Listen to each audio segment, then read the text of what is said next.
नमस्कार, स्वराज एक्सप्रेस में आप सभी का स्वागत है। मैं हूं आपके साथ कविता पांडे। बुलेटिन की शुरुआत बड़ी खबर के साथ करेंगे, जहां धान खरीदी का आज अंतिम दिन है। बता दें, किसानों के लिए आखिरी मौका है। आज खत्म होगी प्रदेश में धान खरीदी। 10,000 किसानों को मिले टोकन। आज होगी खरीदी। धान संग्रहण केंद्रों पर आज पहुंचेंगे किसान। राज्य में आज थमेगी धान खरीदी की प्रक्रिया। तो किसानों के लिए आज आखिरी मौका है। बता दें कि आज खत्म होगी प्रदेश में धान खरीदी। तो धान खरीदी का आज अंतिम दिन है। किसानों के लिए आज आखिरी मौका है। 10,000 किसानों को टोकन मिले हैं और आज होगी धान खरीदी। धान संग्रहण केंद्रों पर आज पहुंचेंगे किसान। तो धान खरीदी का आज अंतिम दिन है। बता दें कि किसानों के लिए आज आखिरी मौका है। आज खत्म हो जाएगी प्रदेश में धान खरीदी। तो छत्तीसगढ़ से आपको खबर बता रहे हैं, जहां 10,000 किसानों को टोकन मिले हैं और आज धान खरीदी होगी। धान खरीदी का अंतिम दिन आज है। और इसी खबर पर ज्यादा जानकारी के साथ रायपुर संवाददाता दिलीप साहू हमारे साथ सीधे जुड़ गए हैं। दिलीप, यदि हम बात करें तो छत्तीसगढ़ में धान खरीदी का आज अंतिम दिन है और किसानों के लिए आज ही आखिरी मौका है प्रदेश में धान खरीदी को लेकर। जी बिल्कुल कविता, बता दें कि धान खरीदी की जो सिलसिला है वो 15 नवंबर से शुरू हुआ था और इसकी बाद से लगातार किसानों से धान खरीदी की जा रही है। उन्हें एग्री पोर्टल में जिन किसानों ने पंजीयन कराए थे और पूरे प्रदेश में 27,79,000 से अधिक किसानों ने एग्री स्टेक जो पोर्टल बनाया था सरकार ने धान खरीदी के लिए, उस पोर्टल में पंजीयन कराए थे।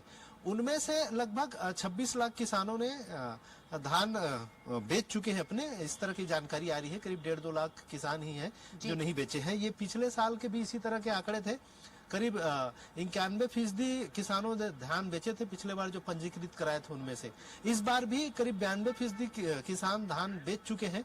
तो ऐसे में अंदाजा लगाया जा रहा है कि लगभग जो किसान पंजीयन कराए थे उनमें से अधिकतर किसानों ने धान बेच दी है। मतलब 92% किसानों ने धान बेच दी है। तो सरकार का ये मानना है कि अब तक जो खरीदी हुई है, ये जो धान आए हैं वो लगभग पिछले साल के आंकड़े के अनुरूप ही है।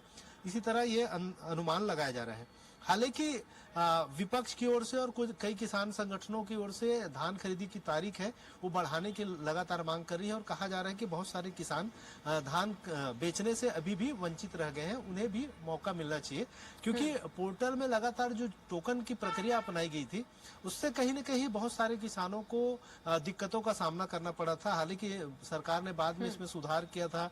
टोकन जो 8 घंटा जिसमें बुक किए जाते थे उसको 12 घंटे की फैसिलिटी दिए थे। लेकिन इसके बावजूद भी, क्योंकि लिमिटेशंस तय था, हर खरीदी केंद्र के लिए एक लिमिटेशन था कि एक दिन में इतनी धान ही खरीदी की जानी है, इसलिए बहुत सारे किसान टोकन ले ही नहीं पाते थे और उन्हें आगे का डेट मिलता था, 15 दिन आगे का डेट मिलता था। और ऐसे में भी बहुत सारे किसान अभी भी टोकन से वंचित रह गए। ऐसे किसानों के लिए कहीं न कहीं सरकार को गंभीरता दिखानी चाहिए, संवेदनशीलता दिखानी चाहिए और जरूरत पड़े तो तारीख आगे बढ़ानी चाहिए। कम से कम 10 से 12 दिन तारीख आगे बढ़ाकर जो रह गए हैं किसान, जो वाजिब किसान हैं, उनकी धान खरीदी होना चाहिए। हालांकि सरकार का कहना है कि इस बार दूसरे राज्यों से धान नहीं आया है। अवैध जो धान का भंडारण होता था उसको रोकने के लिए लगातार कार्रवाई की गई है। अभी तक 3,000 से अधिक जो कार्रवाइयां है वो की गई है, जिससे करीब 155 जो वाहन है उसको राजसात किया गया है जो अवैध परिवहन कर रहे थे या दूसरे राज्यों से धान लाकर यहाँ खपा रहे थे। खासकर सीमावर्ती इलाका, चाहे गरियाबंद महासमुंद का क्षेत्र बोले जो उड़ीसा से लगा हुआ है, या फिर दूसरी तरफ यूपी बॉर्डर से लगा हुआ एरिया मनेंद्रगढ़ चिड़मिरी का जो इलाका है, इसी तरह कवर्धा का जो क्षेत्र है जो एमपी से लगा हुआ इलाका है, वहां पर भी मध्य प्रदेश से धान लाकर यहाँ खपाए जा रहे थे। इस तरह की जो शिकायतें आ रही थी, तो ऐसे जो अवैध परिवहन है उस पर लगातार कार्रवाई की गई है और इससे लग रहा है कि इसकी वजह से अब इस बार कम परिवहन हुए हैं, बाहर से धान कम लाए गए हैं, कम खपाए गए हैं। इसलिए धान खरीदी का लगभग जो इनका पैमाना तय किया गया था वो पूरे हो चुके, इस तरह के सरकार के दावे हैं। हालांकि विपक्ष अब भी अड़ा हुआ है।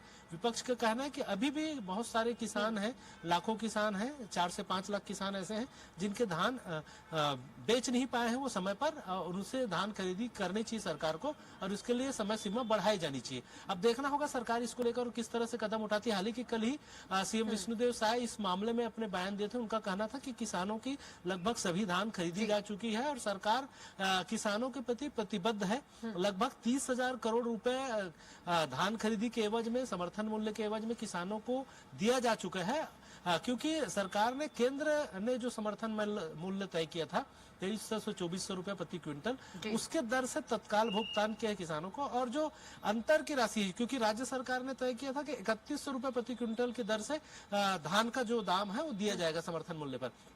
तो कहीं न कहीं जो अंतर की राशि है 700 रुपया प्रति क्विंटल, उसे अब एक मुश्त दिया जाएगा धान खरीदी पूरी हो जाने के बाद। ये करीब 11,000 करोड़ रुपया किसानों को अतिरिक्त रूप से दी जाएगी। तो इस तरह की सरकार की अपनी तैयारियां हैं और सरकार का कहना है कि किसी तरह से किसी वाजिब किसान को कोई नुकसान नहीं होगा, उनकी धान प्रॉपर खरीदी की जाएगी। बिल्कुल दिलीप, आप बने रहेगा, अगली खबर में भी आपसे अपडेट लेंगे। तो आज खत्म हो जाएगी प्रदेश